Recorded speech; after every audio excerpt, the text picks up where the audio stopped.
A large swath of our galaxy is shrouded in a truly impenetrable void. Not the void of space, no. Radiation and matter travel through that perfectly fine. In the edges of the void, the stars begin to dim. Signals weaken. Gravity can no longer be detected. Rogue planets that get too close lose their shape as they spin all their matter into space. Any and all ways of communication and signaling breaks down until only matter exists and survives in perfect darkness. Even the physical vibrations of speech in a starship become muffled, distorted.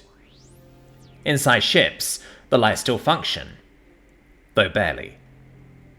They break more often, they require more energy, and nothing ever penetrates the void enough to see what is in it. We've tried. By the stars, we've tried.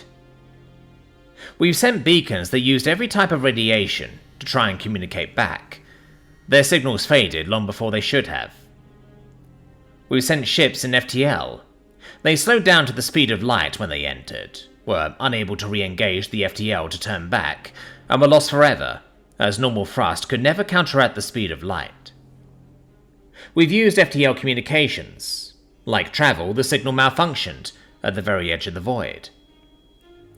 Most normal ships only make it for a week before succumbing to fear and turning back, seeing nothing, hearing nothing, and knowing nothing.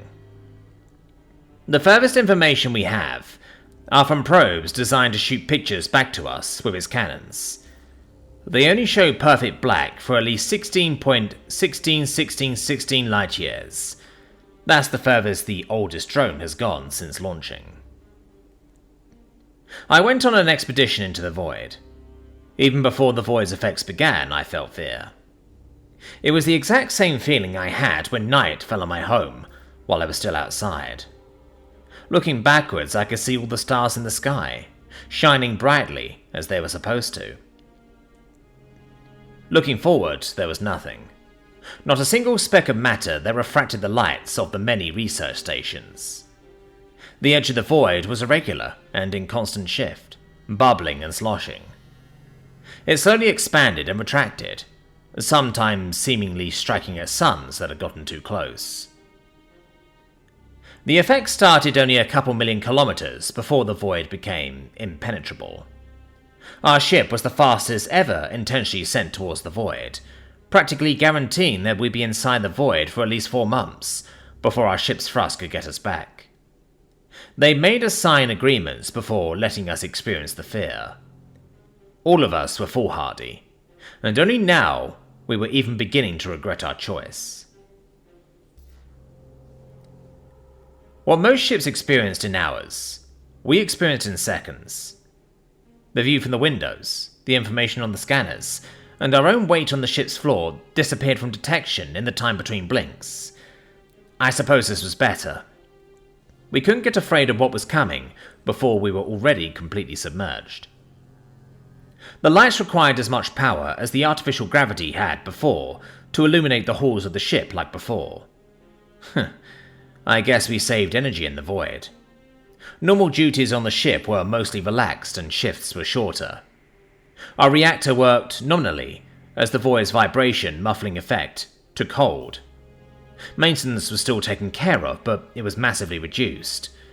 We had gathered speed before entering, so all our thrusters were off. When I woke up in the middle of sleeping, I sometimes forgot I was on a spaceship at all.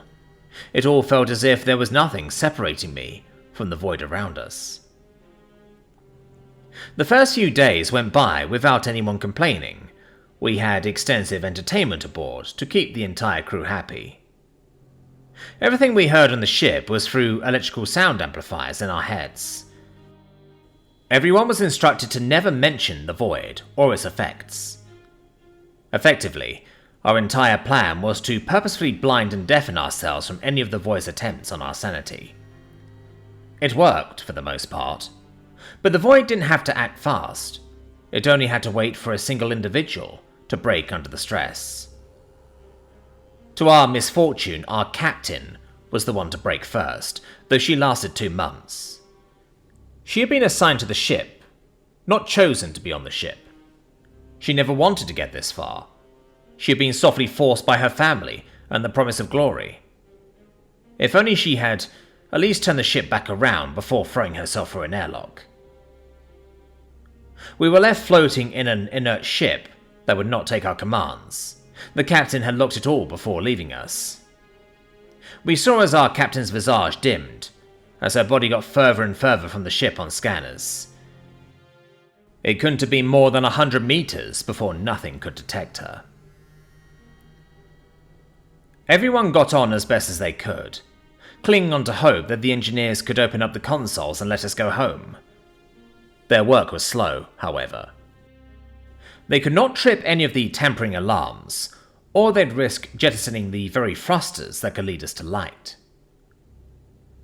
5 entire years went by, as we got more or less used to the idea of never going back. Well, the ones who hadn't joined the captain were used to it. 12 of us, from the original crew of 231, were all that was left. I suppose the careful vetting of participants truly was done well, considering none of the ones left were going more insane. The last crewmate's departure was 3 years ago. With this few people, maintenance became less and less important. Most of the ship was permanently locked up and unpowered. Most of the survivors were engineers.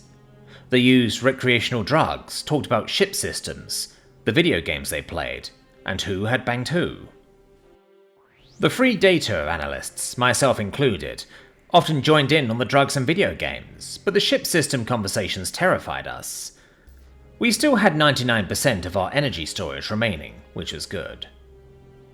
What wasn't good was that the navigation systems had malfunctioned, and we no longer knew which way our ship was facing. This pretty much sealed our fates to die on the ship, alone in the void. It wasn't much of a shock, not after so long. Most of us had even ditched the electrical audio amplification, and simply lived with having to talk a little closer, and a little louder than before.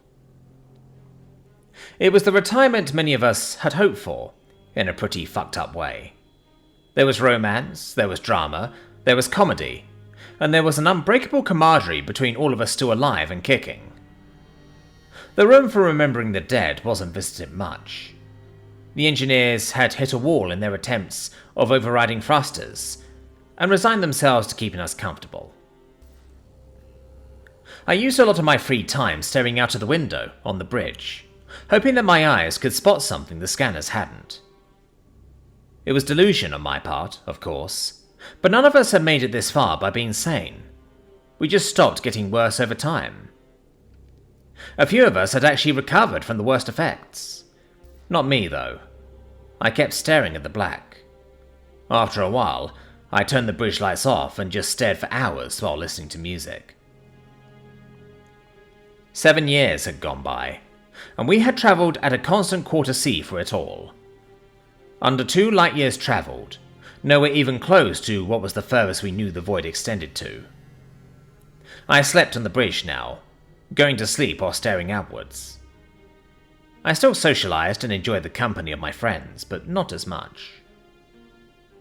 I began dreaming of creatures in the void, long white spires of metal, piercing the void and parting it from their path. I screamed for their aid, banged on the glass I'd been looking for all this time. My hands hurt from the impacts. I cried as I noticed the pain. My friends could not hear me through the void's muffling, even in my dream. The pain in my hands reverberated from my psyche. I realized this was no dream. It took a while for me to notice the communication station's lights coming online, having been roused from their long slumber by something. I floated towards the console and assumed my practice task, though it took a good while to remember. I woke up the ship's computers to begin passing the messages being received.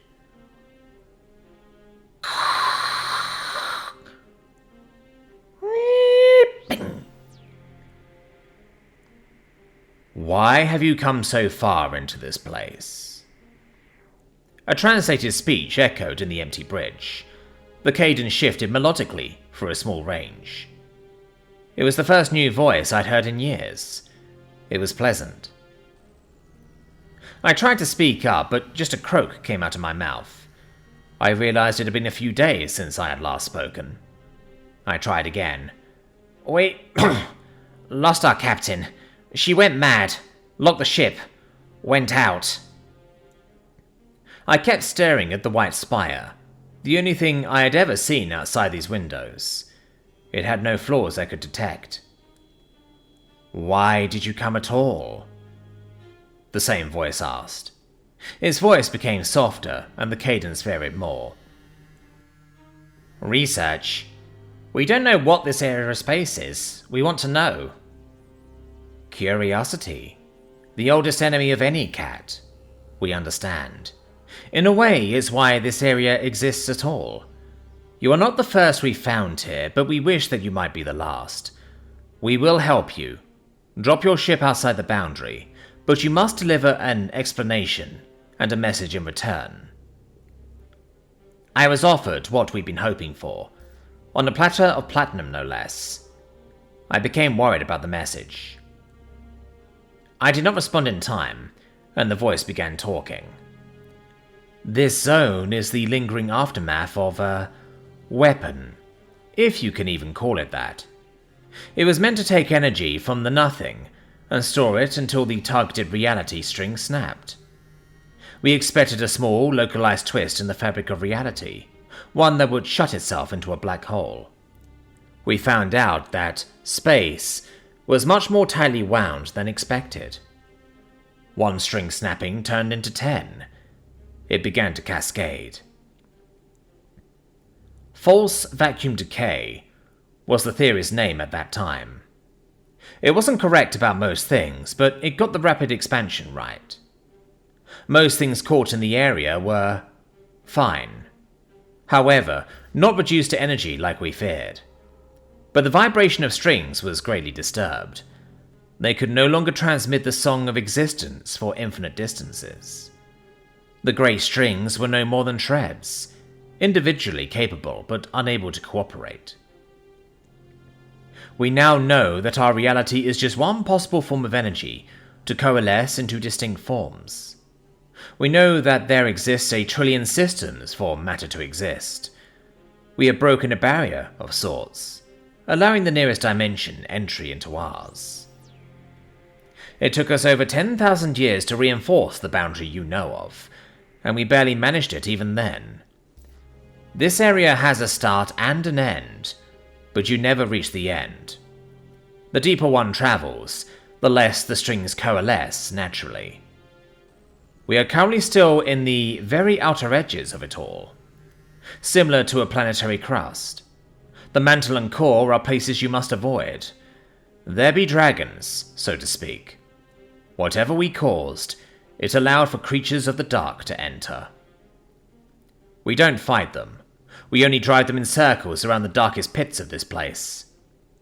We try to keep them far, far away from true reality, where they would likely start feasting by consuming the spaghetti that is reality. With suns and planets being meatballs in the mix.